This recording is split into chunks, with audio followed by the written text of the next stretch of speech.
Assalamualaikum warahmatullahi wabarakatuh. Perkenalkan, nama saya Rafat Arkan Fitrasya dari kelas DS 0205. Di sini saya akan memaparkan atau mempresentasikan tugas statistika histogram. Sebelumnya mohon maaf karena Excel saya lagi error, Bu. Jadi saya presentasinya di sini aja. Jadi di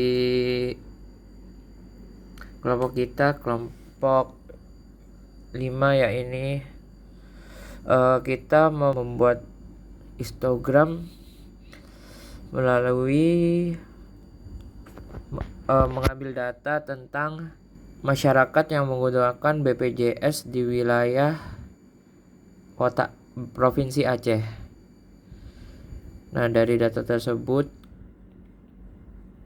kita hitung bahwa kita mendapatkan mean atau rata-rata sebesar 739,92. Kemudian ada jumlah, yaitu N, terdapat 649.497. Kemudian didapat adalah modus dengan nilai 400. Kemudian adalah sum ya, yang bernilai ini. Kemudian kita menghitung dari ukuran penyebarannya. Diperoleh dari data yang kita ambil memiliki range dengan nilai 13.780. Kemudian ada variansi populasinya didapatkan sebesar 516 dan variasi sampelnya didapat dengan nilai yang tertera. Kemudian didapatkan simpangan baku populasi STDX populasi simpangan baku, yaitu sebesar 22,715 sekian, dan simpangan baku untuk sampel bernilai 791,24 dan seterusnya. Kemudian kita hitung adalah kuartil, diperoleh dari data yang kita ambil. Kuartil 1 bernilai 320, di kuartil 2 bernilai 516, dan kuartil 3 yang bernilai 865. Kemudian didapatkan IQR-nya adalah 545. Di situ kita bisa menghitung pagar dalam dan pagar luar.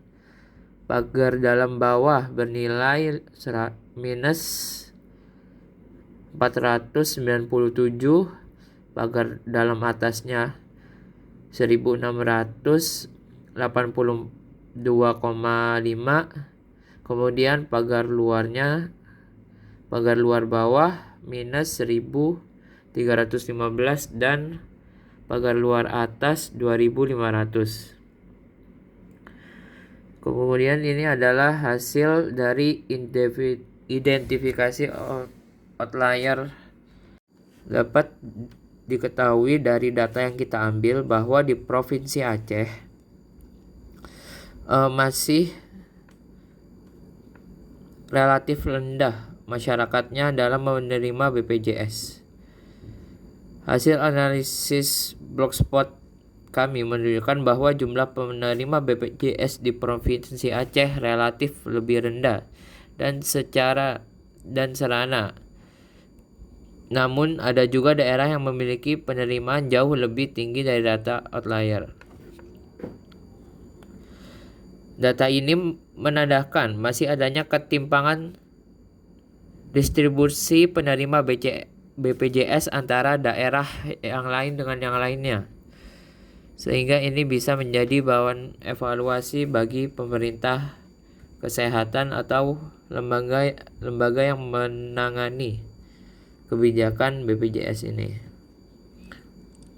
Kemudian ini merupakan blogspot yang kita peroleh dari data yang kita ambil, dan berikut merupakan adalah histogramnya.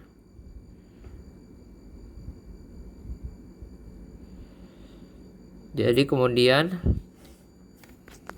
interpretasi hasil analisis. Dari hasil analisis yang dilakukan diperoleh bahwa rata-rata MEAN jumlah penerima BPJS di Provinsi Aceh pada tahun 2024 adalah 739,92 dan nilai tengah 6.497 dan modusnya 400. Dari data ini kita mengetahui bahwa MEAN-nya bernilai lebih kecil daripada mediannya, yang menandakan bahwa distribusi data miring ke kanan. Kecenderungan ini menggambarkan bahwa sebagian besar kota atau kabupaten di Provinsi Aceh memiliki jumlah penerima BPJS yang relatif rendah. Dan yang terakhir, kami menemukan beberapa hal yang menarik dari data yang kita olah. Berdasarkan hasil analisis data penerima BPJS di Provinsi Aceh pada tahun 2024 menunjukkan distribusi yang miring ke kanan dengan nilai MEAN yang lebih kecil dari nilai mediannya. Hal ini menandakan adanya ketimpangan jumlah penerima antar wilayah, di mana sebagian besar daerah memiliki penerimaan yang relatif rendah, sedangkan di daerah lainnya bisa menerima lebih banyak bantuan dari BPJS. Kemudian nilai range dan varian yang besar memperkuat bahwa penyebaran data yang cukup luas. Sementara IQR yang kecil menunjukkan sebagian data terkonsentrasi di sekitar nilai tengah. Secara keseluruhan, hasil analisis ini menunjukkan bahwa program BPJS telah menjangkau masyarakat di seluruh Aceh, namun distribusinya belum merata secara sempurna. Hal ini menjadikan evaluasi bagi pengelola yang berkaitan dengan BPJS, yang berkaitan dengan dari pemerintah maupun dari lembaga-lembaga yang menangani BPJS itu sendiri. Mungkin sekian presentasi dari saya tentang data penerima BPJS di Provinsi Aceh yang kami kelola bersama teman-teman saya dari kelompok 5. Sekian, assalamualaikum warahmatullahi wabarakatuh.